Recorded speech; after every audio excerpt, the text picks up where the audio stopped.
were you, Medale, on a goulash? Médaillon. Sorry, I thought you were goulash. Oh, it was probably my fault.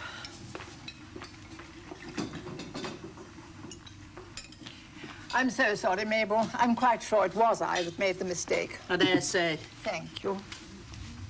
You were goulash, weren't you, Miss Meacham? Yes, thanks, Mabel. And what to follow? The Mousse Angelique of the turnover. What do you suggest? Turnover. Turnover, then. I think cook's acquiring a little lighter touch with her pastry. Don't you think? Not judging by the tarts we had at tea yesterday. Cannonballs. Oh, did you think so? I rather liked them. Had the most awful dreams. I thought you were always dreaming. Oh, they weren't my usual dreams. Not the ones I make myself dream, no. They're the most terrible nightmares, full of thugs and all that sort of thing. I talked to Louis XV on Thursday night. Did you indeed, dear? This goulash is rather good. I think you made a mistake.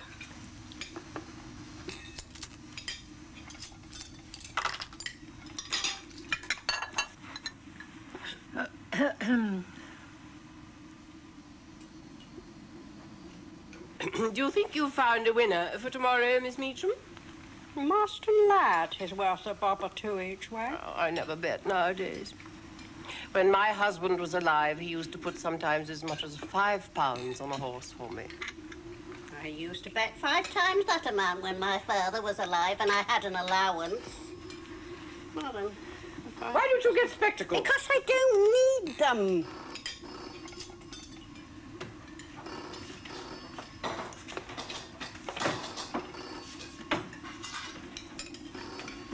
Sorry, Mr. Fowler, the goulash is off. What? No goulash. What about the cold pie? Oh, I shouldn't have that if I was you. I saw what went into it. If I was you, I'd have this tongue. All right, whatever you say.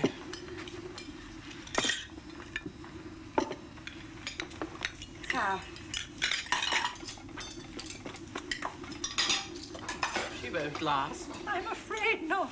Still, I think it's a disgrace. The goulash is off and 2 people not even in yet. Yes, I know.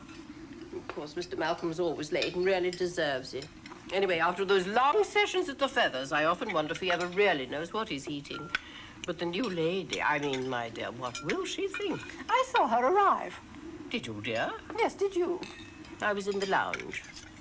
I didn't, excuse me, think it quite right to peer out the window at her. I happened to be in the hall. I met her on the stairs. Did you, dear? She's called Mrs. Shankland. She comes from London. She arrived by train. She has 4 suitcases in that box, and she's staying 2 weeks. Really? I thought it was quite nice out this afternoon, didn't you, dear? I mean, for December. I didn't go out, I'm afraid. There was a Sibelius concert on the wireless. You and your music. Did you go out, Mr. Fowler? What? No, I didn't. I was waiting for a telephone call. I was the only brave one then. Fancy. I always say the weather in December.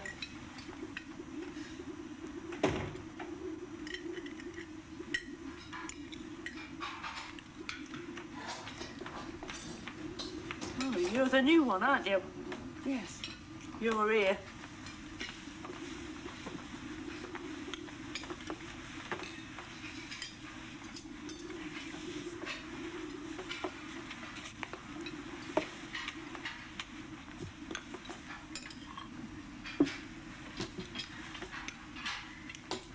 Brown Windsor soup, a petit marmite. Oh, I don't think I'll have any soup, thank you. I'll try the goulash. Goulash, that's right. We've just 1 portion left. Well, really?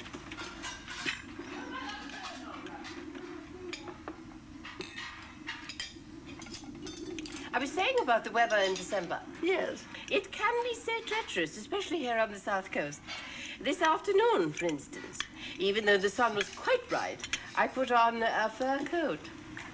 My warmest one, too. The Persian lamb.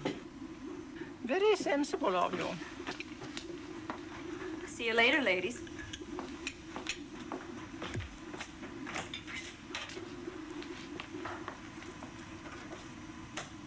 Trousers at dinner. She's so American. Yes, I know. And he never bothers to change either. You would think Miss Cooper would say something. I wonder they don't teach them better manners at Oxford. You would think they would, indeed. But you know, my husband was at Oxford, and Yes, he dear, you always told me said... so before. Mine only went to Birmingham because of that wonderful engineering course they have there. He hated it, of course. Good evening. Good evening, Miss Cooper. Good evening, Miss Cooper. Good evening. Is everything all right, Mrs. Shanklin? Yes, thank you. I'm so sorry I wasn't here to show you to your table. I had a telephone call from London. Are you all right? Yes, thank you. No soup. No, I don't care for it. It's bad for the figure. I shouldn't have thought you'd have to worry about that, Mrs. Shanklin. I do. I work at modeling, you know. Are you down here for a little rest? Yes, that's right. I hope you find your room quite comfortable. I'm sure I shall. If there's anything you want, don't hesitate to ask me. I shall.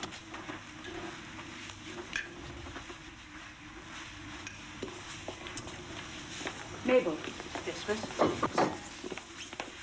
go up to Mr. Malcolm's room and tell him that if I've he hasn't been in... and he's not there. Have they kept something hot for him? Yes, but Cook says if he's not in 5 minutes, he'll have He'll to have be in cold. long before that.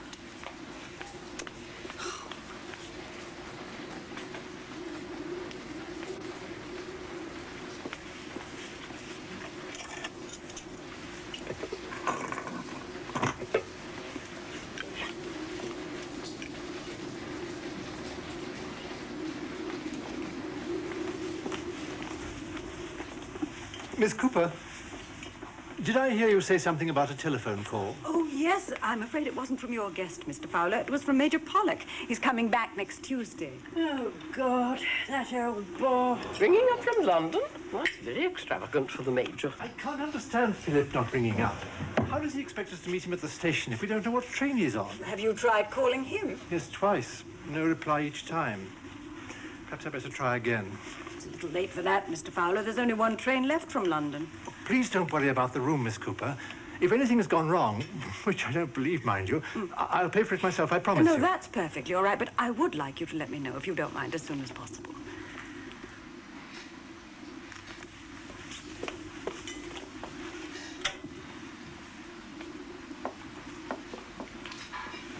It's too bad, Miss Cooper. This is the 3rd time, isn't it? Oh, I expect he'll turn up. Just forgotten to telephone, that's all. You know what these young people are like? Well, I don't, as it happens. I don't care for bohemians. We have one too many here, I should have thought. And I'm beginning to doubt the very existence of Mr. Fowler's famous young painter friend. Oh, I know he exists. Mr. Fowler showed me an article on him. It appears that he was the top boy in Mr. Fowler's form at Tunbridge. Well, I think it's a disgrace the way he keeps on letting him down like this. Nonsense. What? Why should the young show us any consideration? We've had our lives, they've still got theirs to live. Seeing us can only remind them of death and old people's diseases. I've got 2 of the prettiest nieces you ever saw. They'll never come to see me. And I wouldn't like it if they did. I'm getting a bit worried about Miss Meacham. She certainly gets more and more unusual every week. It's those dream games of hers. Well, I suppose they're harmless, but I don't know what a psychiatrist would say. The human mind, you know, is a very delicate piece of machinery, as my husband used to say. One never knows. Well, shall I see you in the lounge, or will you be listening to one of your concerts? No, there's nothing on tonight. Worth hearing. Good. À tout à l'heure, then.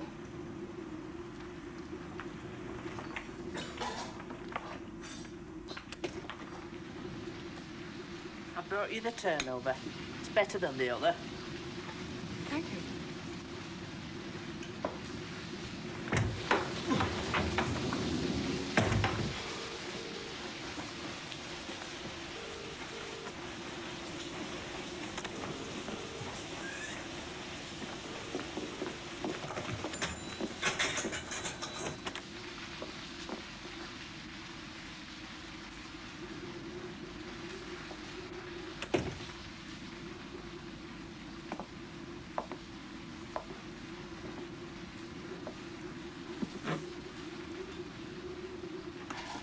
Oh, you're back. Thank heavens. I thought we'd never get off tonight.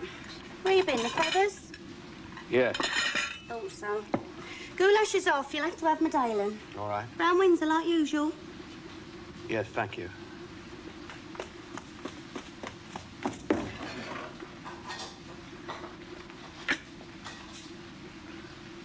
Good evening.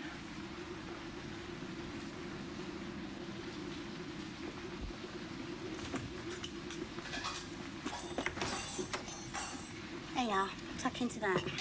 That is if you haven't had enough liquid tonight already.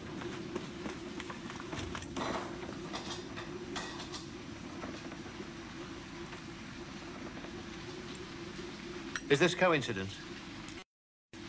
What are you doing here? A rest cure. Why this place? It was recommended to me. Who by? A man I met at a party somewhere. Well, didn't he tell you I was here? No. He mentioned a journalist called John Malcolm. Is that you? Of course, your Christian names.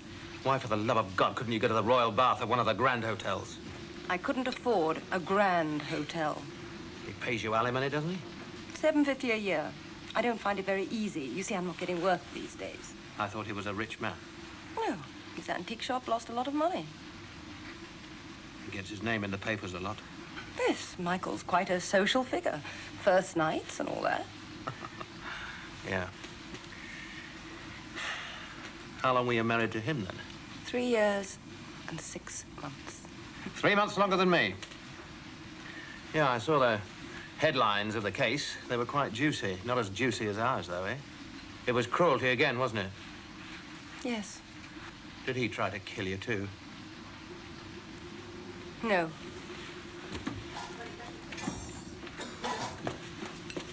Hey, our usual veg. Oh, you look a bit down in the dumps tonight. Anything the matter? Nope. Well, don't take too long, will you? Because my friend's waiting. Finished? Yes. You can take that. Oh, done.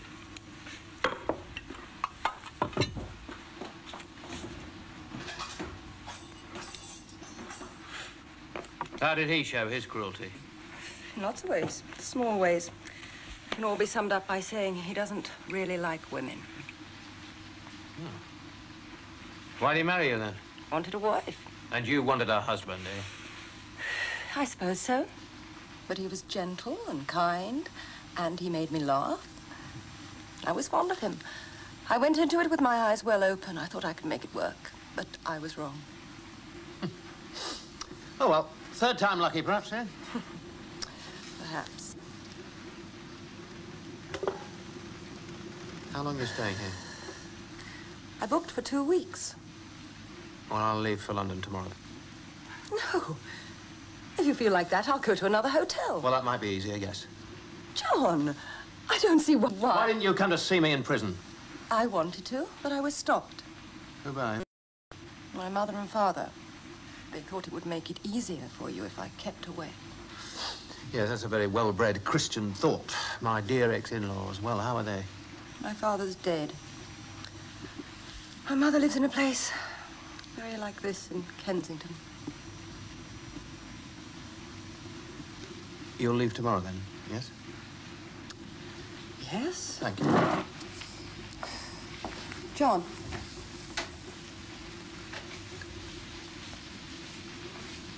What do we do now, Shake hands? I'm very glad to see you again, John. Still got that scar on the side of your head? No, that's gone. 5 stitches and a week in hospital? 8 years will cure most scars. Most, I suppose. Not all, though. Good night. Good evening, Mr. Marlowe. Ah, good evening. Did you want something? Is there anything I can do? No, thanks. I've finished. I'm going out. It's a terrible night, and it started to pour with... Yeah, it doesn't matter.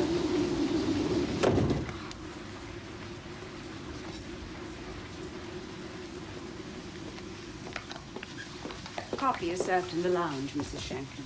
Oh, thank If you. you like, I'll take you in and introduce you to your fellow guests. Thank you. People are so odd about newcomers. I don't like any of my guests to feel lonely.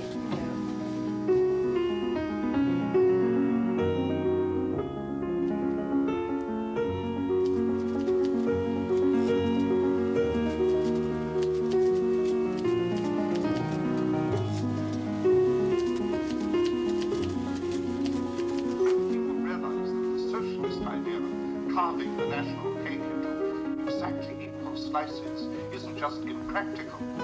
It doesn't even work. The size of the cake stays the same year after year after year.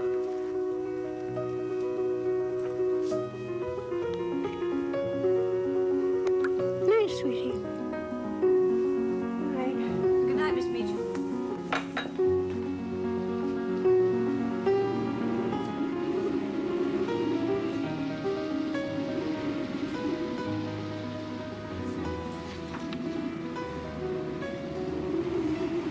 Weather.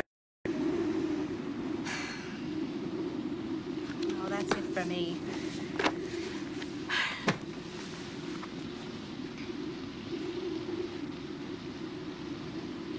Does your father know about me yet? Yes. What'd you tell him? Hmm?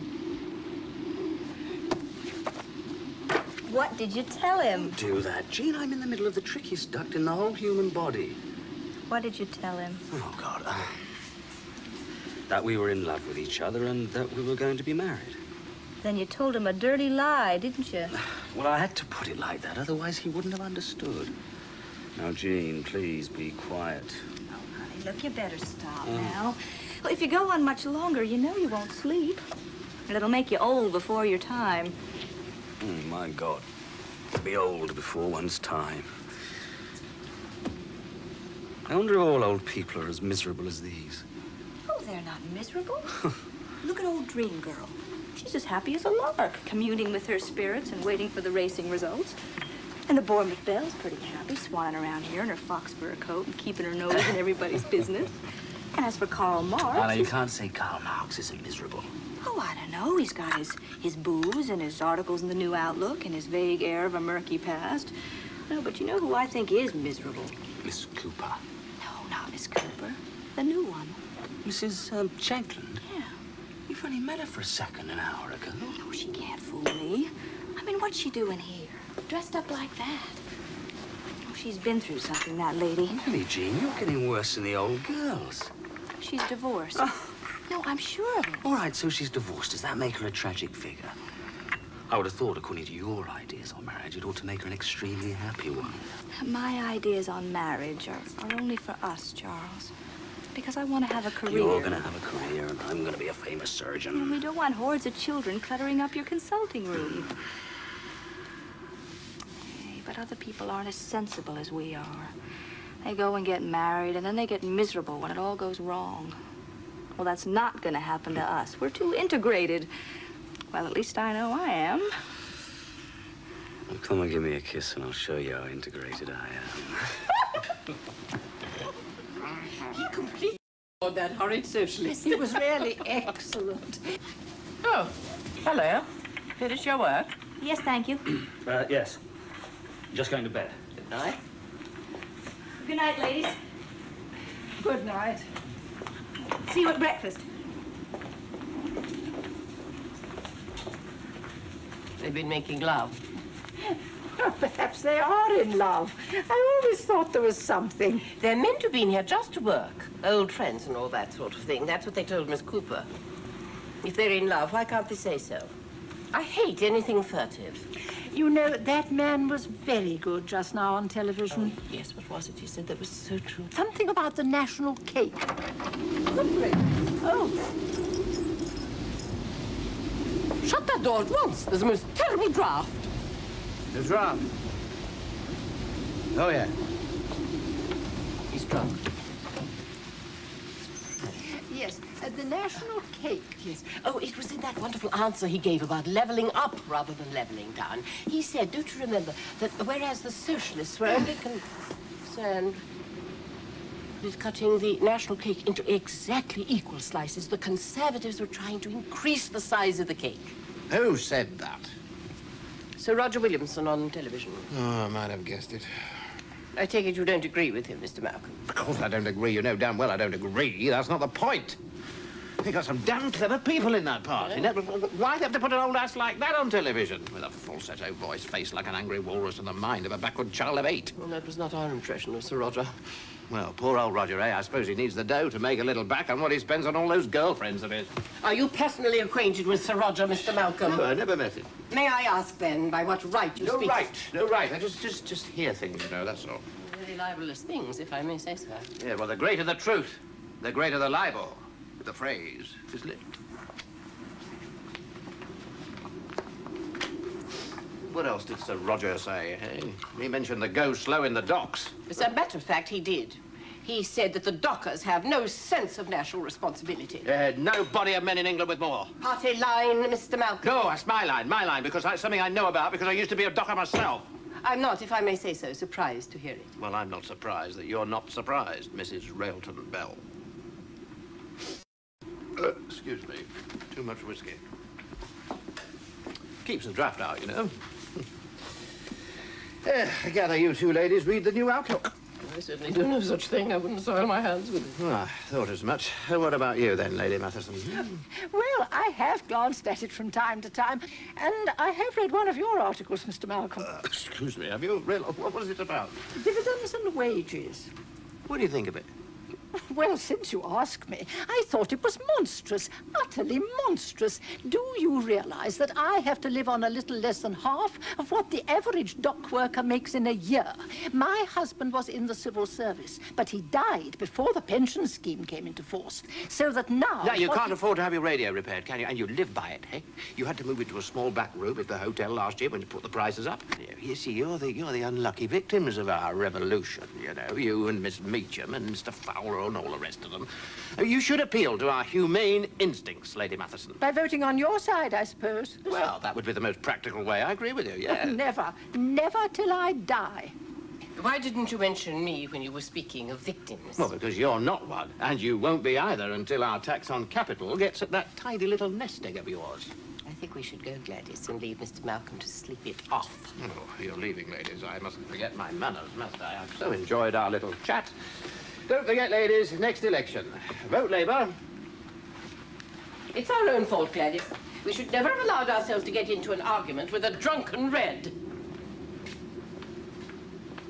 Oh, come along, Gladys. Oh, I've left my reading glasses somewhere. Except the reading glasses. Lots more coffee, Mrs. Railton Bell. Not too late, I hope. I won't have any now, thank you. Mr. Malcolm, did you come in through the French windows? Ah, yes, I did. You know there's a hotel rule against that. I forgot it. I'm sorry. There's mud all over the floor. Oh, really? I'm very sorry.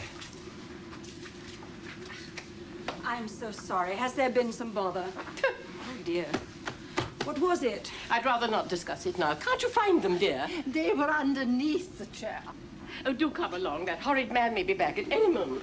Well, you see, I was sitting in Mr. Fowler's chair after dinner. Well, I can't think why you didn't look there in the first. Good night, Miss Cooper. Good night.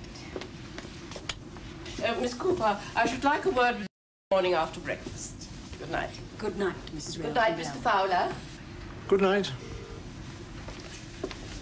Everything all right, Mr. Fowler? I'm afraid not. I'll try again, of course. I'm quite sure there's been a mistake of some kind.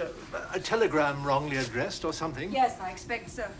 I don't want anyone to wait up, but as I can hear the front door bell from my room, would you mind if I answer it myself tonight? That's perfectly all right, Mr. Fowler, but you're surely not still expecting him, are you? Well, he might have hired a car or something. He's a very extravagant boy. Well, good night. Good night, Mr. Fowler.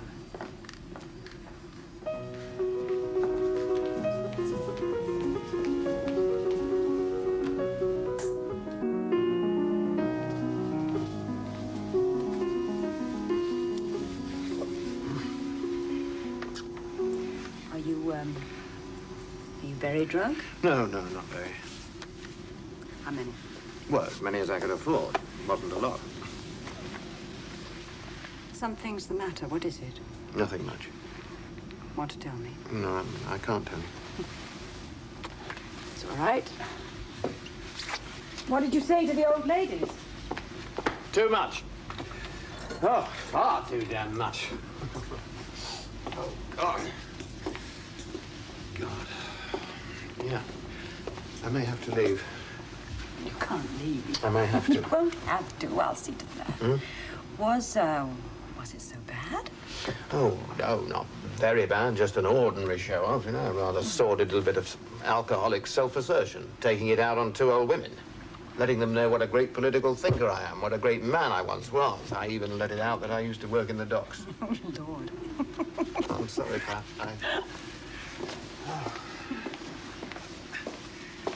I don't know why I do these things. I used to know how to behave.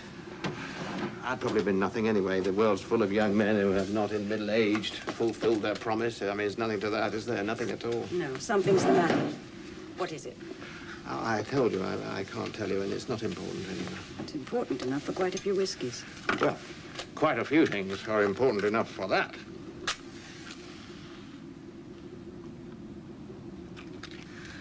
Would they ever take you back into the party?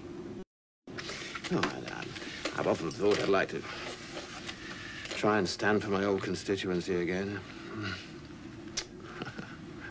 What a field day for the Tory press that would be, eh?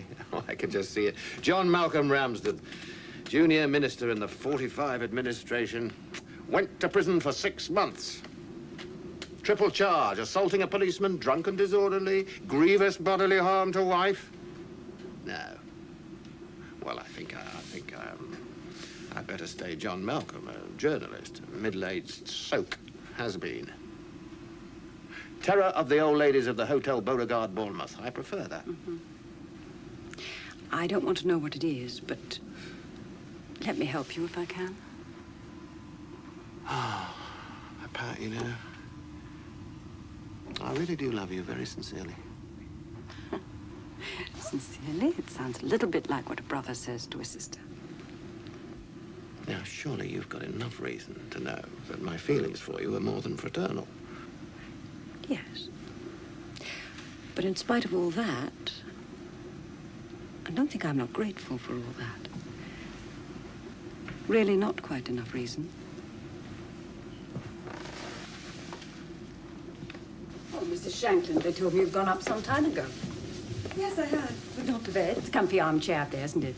Yes, very. Was there anything you wanted, Mrs. Shanklin? No, I just wanted a word or two with Mr. Malcolm.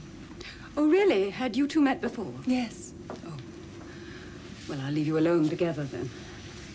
If you want something, I shall be out for quite some time yet. I didn't want to leave without our saying something to each other, John. I hope you don't mind. Why should I mind? Rushing out of dinner like a whirlwind made it look as if you hated the very sight of me. The very sight of you is the one thing about you that I don't hate. Oh, dear. It's not a very nice thing to hear. Don't you enjoy being complimented on your looks anymore? Has your narcissism vanished? No, I suppose not. But I don't enjoy being hated by you. Oh, don't you? You used to. You got me wrong, John. You always did, you know. I don't think so, Anne. Otherwise, I wouldn't have found you so predictable. Oh, you always used to say I was predictable. I remember that was one of the things that used to irritate me most. Oh, go to bed, Anne, and leave tomorrow, please. It's better, really it is. Tell me, John, did you always find me so predictable, even at the very beginning? Yes. Why on earth did you marry me, then? If it flatters your vanity to hear it yet again, because my love for you at the time was so desperate, my craving for you was so violent that I could deny you nothing that you asked, not even a marriage that every prompting of reason told me ought to be disastrous. Why did it so necessarily have to be disastrous? Because of class, mainly. Class? Oh, that's nonsense, John. That's just inverted snobbery. Look, the gulf between us was always pretty wide. Now, I suppose my ideas of marriage must have been coloured a little by watching my mother lose her health, strength, and eventually her life looking after 8 children. Well, I'm not saying my demands on a wife would have been pitched that high, but I think they would at least have involved the proper running of a home and the begetting of children. Oh, I did make it perfectly clear before we were married. Yeah, you made it perfectly clear, perfectly clear. A famous model mustn't gamble her figure for posterity. Yeah, I accepted the bargain, Anne, the whole bargain. I've no complaints. You have, John. You know you have. The real complaint is still the same as it always was, that I didn't love you when we got married. Oh, God, do we have to go through this again? Yes, we do. Why on earth would I have married you if I hadn't loved you? After all, there were even grander figures than a junior minister. Oh, yes, I remember them all. Yeah, dukes, Film producers, Australian millionaires who'd have all been too well-mannered to complain when you denied them their conjugal rights. Too well brought up not to take your headache at bedtime as just another headache at bedtime. So sorry, darling. Too bad. Bad show. Better in the morning, I hope. Yeah. Feeling a bit tired myself, anyway.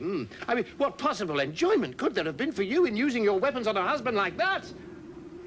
No, you had to use them on a real live savage from the slums. Make him grovel with the promise of vague and distant delights that were his by right anyway. Drive him to such a frenzy of rage and drink by a locked door that he'd kick it in and hate you with his fist so hard you'd knock yourself unconscious against a wall. Now that must have been fun. Goodness, John, how you do go on. Yes, I do go on. A foible of disappointed politicians, perhaps, anyway. Drunker tonight than usual. Because of seeing me? Yes. I'm sorry. No, you're not. Give me a cigarette.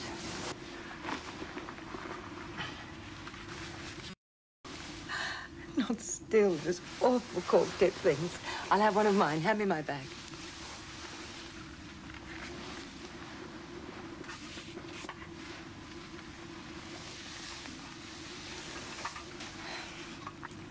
John, you do know that you're the only person in the world I've ever been really fond of. You notice how tactfully I leave out the word love. You do know that, don't you? You showed your fondness for me in some rather surprising ways. Well, I wasn't prepared to be your doormat. I had to fight back sometimes, didn't I? It was your choice of weapons that was so unfair. I didn't have any others. You had the brains and the eloquence and the ability to make me feel cheap, which incidentally you've done again tonight. Have I? I'm sorry. Anyway, isn't it a principle of war that you always play upon your opponent's weakness? A principle of war, yes, not marriage. Well, marriage is a kind of war. Oh, it is for you. For you too, John. Be fair now. And the weakness you played on was my overpowering passion for you. You can put it that way if you like. There are less pretty-sounding ways. Anyway, we never could have agreed on that aspect of married life. No, we couldn't.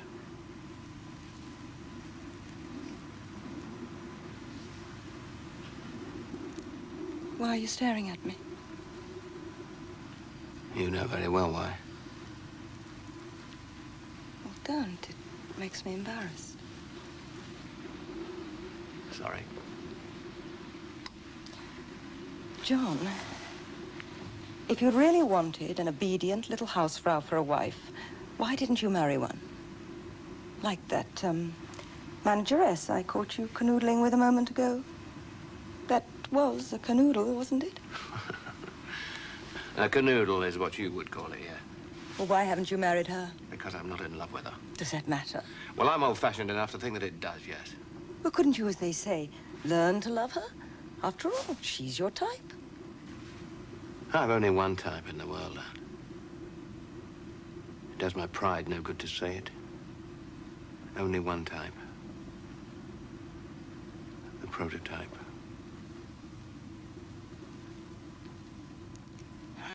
I'm glad.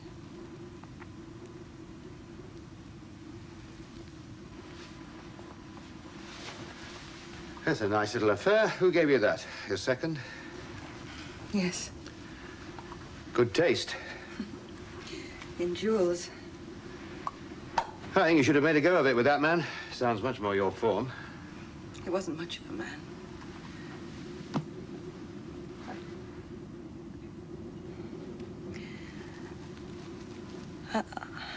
I'm in a bad way, you know, John. I'm sorry. Some of the things you told me might happen to me are happening. Such as? Loneliness, for one. No friends? Not many. I haven't the gift. Oh, there's no gift. To make people love you is a gift. You have that. Had it. Have it. Yet I hate being alone. God, how I hate it. This place, for instance, gives me the creeps. Why'd you come here, then? I suppose I didn't realize what it would be like. Oh, God, what a life. I can just see myself in a few years' time sitting at one of those separate tables. No one on the horizon? No one I'd want. And time's slipping. God, it goes fast. Hasn't seemed so to me these last 8 years. Poor John. I'm so sorry. But it's such a wonderful fluke, our meeting again like this. We really shouldn't waste it. After all, when fate plays such an astounding trick on us, it must mean something, mustn't it?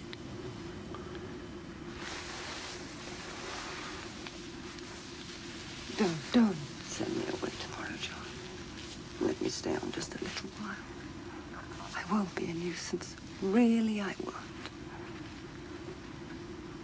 You won't be a nuisance.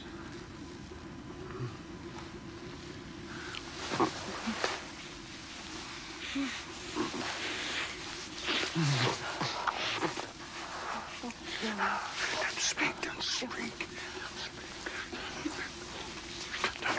John. Oh, John. Oh, darling. I think I must say something. I think I must remind you that we're in a public lounge. And inform you Miss Cooper has been good enough to give me what appears to be a very isolated room, the number of which is 19. Give me one of those horrid cork-tip things of yours. I'm right out of mine.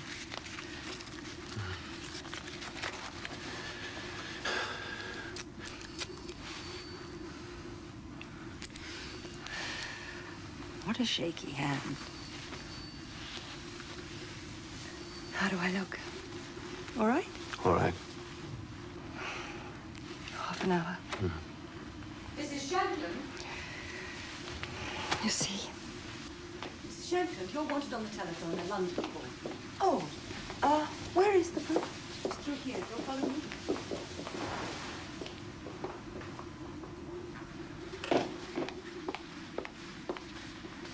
That's her, isn't it? What? Mrs. Shanklin. That's the one, isn't it? Yes. She looks exactly the way you described her. Well, what's going to happen now? Oh, I always knew you were in love with her, and always would be. You never made any bones about that. Please, I can't. No, you don't have to say anything, I understand. So you'll be going away, will you? I don't know. God knows I don't know. Oh, I expect you will. She looks as if she has some willpower, that girl. She's taken this much trouble to run you to earth down here. She won't let you go that easily. She hasn't run me to earth. Her coming down here was just a coincidence. Coincidence? Do you really believe that? Yes. All right, I'm not saying anything. Say it. No, I won't. Say it. Don't say it. Don't knock me about. I'm not her, you know. All right, if it's a coincidence, why is she talking to your editor on the telephone just now? Who? His name's Wilder, isn't it? And he knows who you really are, doesn't he, and where you live. And he goes about the West End quite a bit, I'd imagine. Cocktail parties, that sort of... Yes, yes. Well, could be a different Mr. Wilder, I suppose. If there's one coincidence, why not another? Thank you so much, Miss Cooper. I'm going to bed now. I wonder, could you give me a call at 8:30 with hot water and lemon? Yes, of course. Well, good night. Good night, Mr. Malcolm. Anne, stay here. Pat, you go. Well, not now. Wait until morning. Leave us a moment, please, leave us.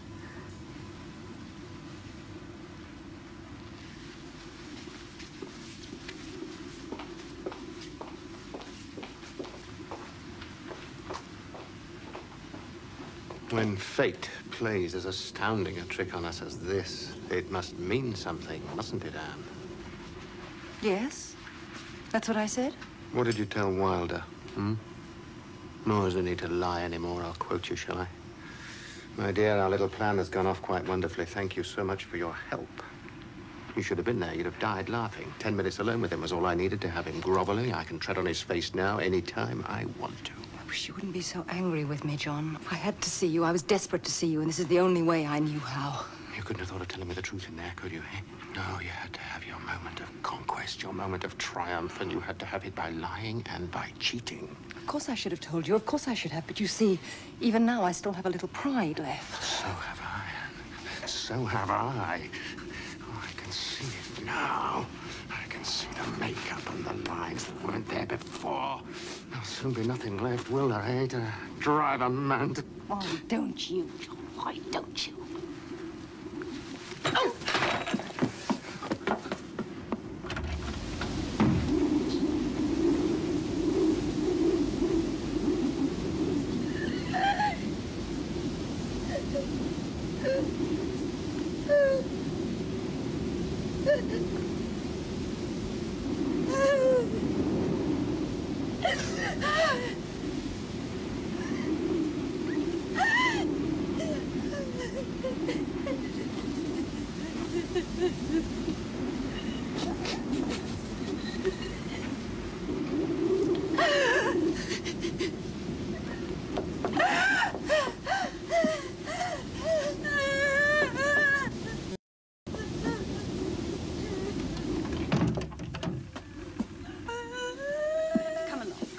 Come along, Mrs. Shanklin. Come along. Let's go to my room. There's a fire there and a nice, comfortable chair. I've even got a little sherry, I think. You see, somebody must come in here. We don't want that, do we? Now, come.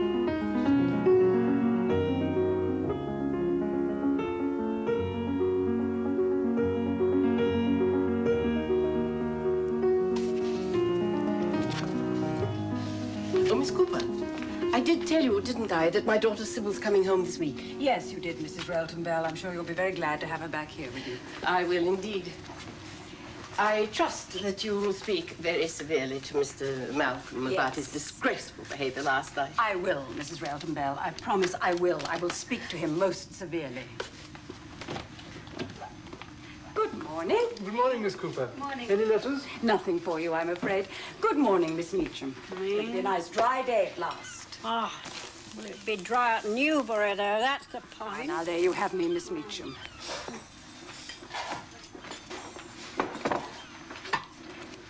Miss Cooper, Mr. Malcolm wasn't in his room when I took his tea up and his bed hadn't been slept in. I know, Mabel. Oh, I know. I should have told you. I'm sorry. I forgot he had to go to London unexpectedly last night. Oh, he won't be into breakfast then? No, I expect not. Well, that's something anyway. It's nearly 10 now. What about the new lady? She's not down yet. Yes, she's down, Mabel. She won't be having any breakfast. Not having any breakfast. She has to be careful of her figure, I believe. Well, can't see what good a figure's to you when you're dead of starvation.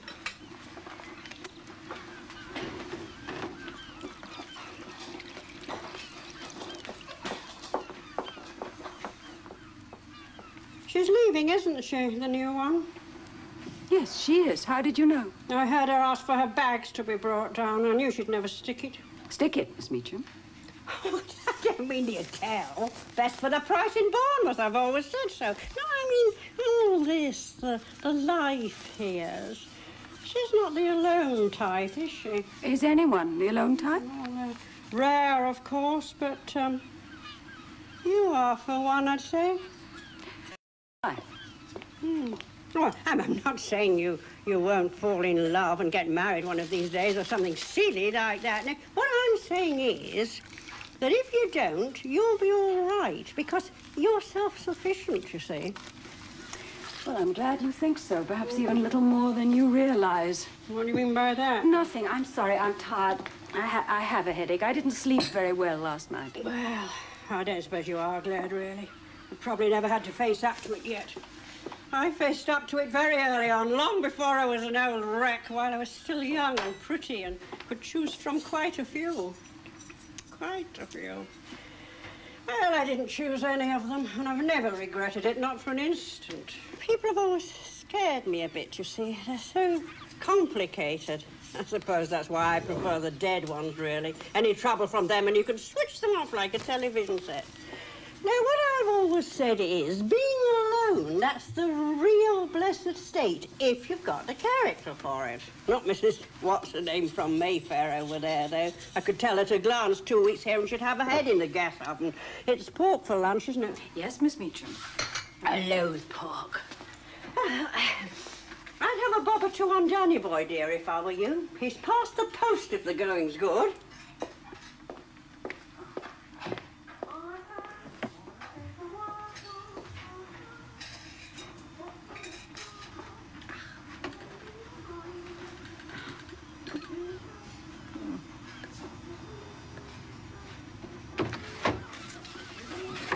Pat, can I talk to you a minute? Are you all right? Yes, I'm all right. Where did you go? I don't know. I walked a lot. Were you out all night? No, I sat in a shelter half the night. Pat, can you let me have some money? I'm broke. I spent my whole check in the fellas last night. How much do you want? Enough to get me away for a few days. £3 or £4, I think. Can you let me have it? You won't need it. She's, going. Are you sure? Yes. Where is she now? In my office. Oh, don't worry. She won't come in here. Oh, did you get very wet? Well, I suppose so, yes. Better have Dried some off. breakfast. Your hands are like ice. No, I don't want anything to eat, just tea. All right. Stretch your eye and turn down your collar. That's better. Now you look quite respectable. Oh, you back? And I suppose you think you can have breakfast at this time? Just some tea. Thank you, Doreen. Oh, okie dokie. Well, she'll have to go, that girl. That was a nice fright you gave us, rushing out into the night and scaring us out of our wits. Us? Yes. Oh, you've been talking to her, have you? Half the night, she was a bit hysterical and needed quieting. I didn't want to get a doctor. Pat, tell me the truth. Did I hurt her? No. But I remember pushing her and falling, hitting her head. I'm confusing it. She's perfectly all right. There's not a mark on her. Thank God. Here you are. I bought you some digestive biscuits. I know you like them. Oh, thank you, Doreen. Thank you very much. Oh, have you had a tumble or something? You got mud all up your arm. Oh, yes, I remember. I slipped and fell down last night in the dark. Oh, well, give it to me after and I'll get it off for you then.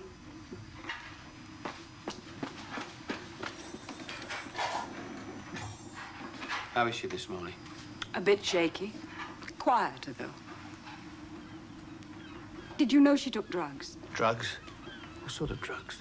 The kind that make you sleep, only she takes 3 times the proper dose and takes them in the day, too. Damn fool. Why does she do it? Why do you go to the Feathers?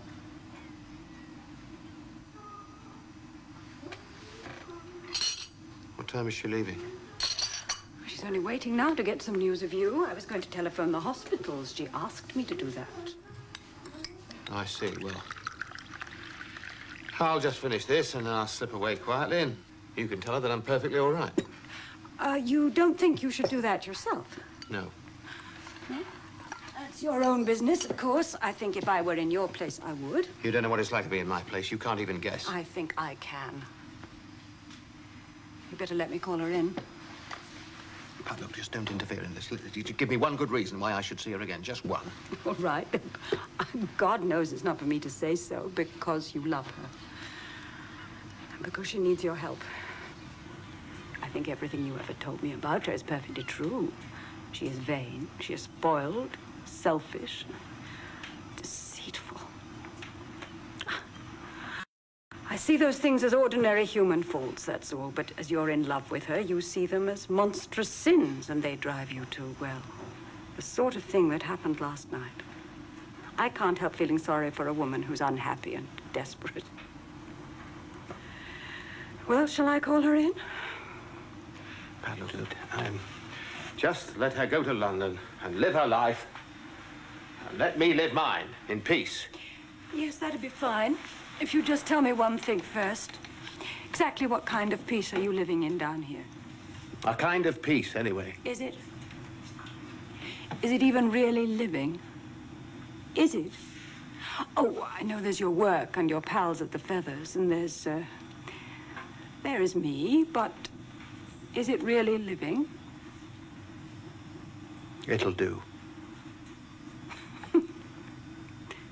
Thank you. I did try, you know, when we first started, you and I did try to get you back into some kind of life. I tried very hard. I know you did. I could tell at the beginning I hadn't a hope. Circumstances, Pat, beyond my control. Beyond your control? Yes, that's right. You come to think of it, it seems really rather a pity you two ever met, doesn't it? Oh, yes. A great pity. Well, I'm going into my office now, and I'm going to tell her you're here. So if you want to skedaddle, you can. There's the door, the street's outside, down the street is the Feathers. It's a little early, but I've no doubt they'll open for you.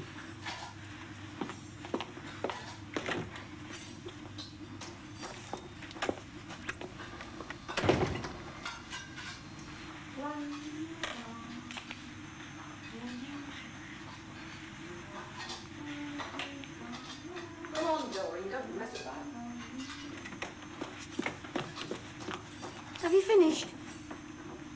Not quite, Doreen, thank you. Well, make up your mind.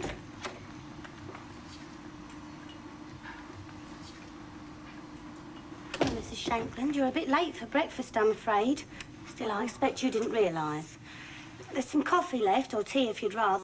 Eat some biscuits. Is that all right?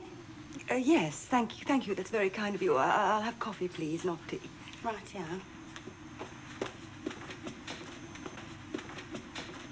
Oh, John. You better sit at your table. She'll be back in a minute. Oh, yes. So.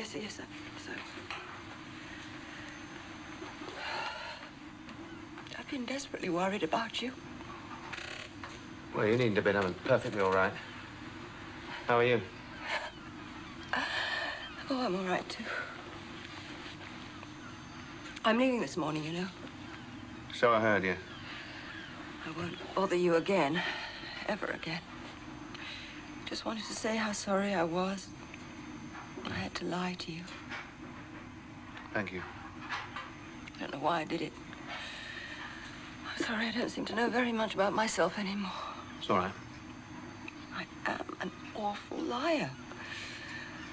I don't know why, but I seem to find it easier to lie than to tell the truth, even about the simplest things. Do you remember?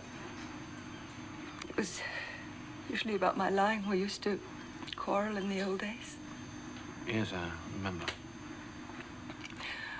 Oh, John, what's going to happen to me? I brought you some more. I know your appetite. There, Mrs. Shankland. Coffee's just coming. Oh, thank you.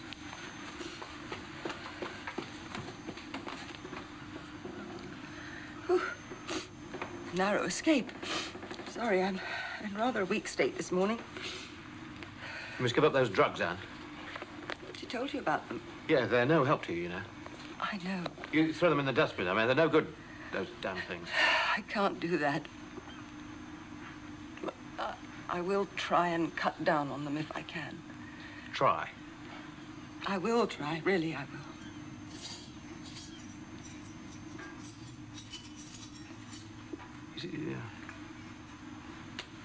Is it me you want, or my love? Or, I mean, if it's just my love, you know you got that for life anyway. It's you, John. Why? For God's sake. I suppose because, well, you're all the things that I'm not. You're honest and true and dependable. Sorry. The damn waitress will come in and catch me crying again. Look, I may have had all those qualities once, and I don't think I've got them anymore. I don't know whether I could satisfy your needs. I mean, I know damn well you can't satisfy mine. Well, I might have learned something in the last 8 years. It's not something you can be taught. Well, I could still try. Yes, you can try. I can try. We both fail. Well, I could take the risk. After all, there are worse deaths, aren't there? Slower and more frightening.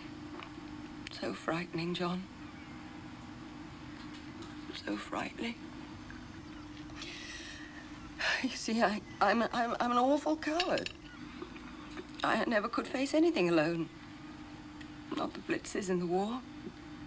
Being ill, and having operations. Now I can't face just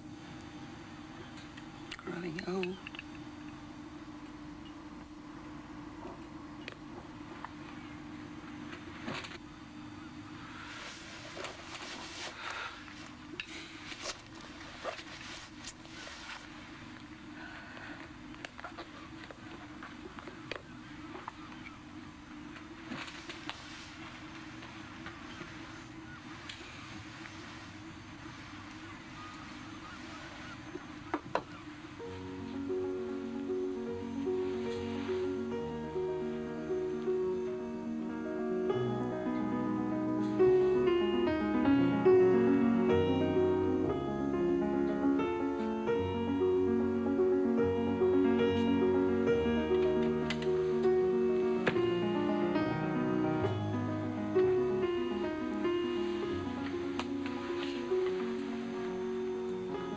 I mean, you know we haven't got much of a chance together, do you?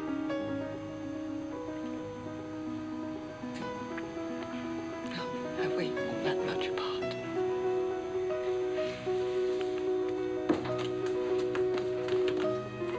Oh, do you want your tea over there now? Yes. Do you two want to from now on? You can if you like. Yes, I think we do. All right, I'll make you up a double for lunch then. It's just as long as we know, see?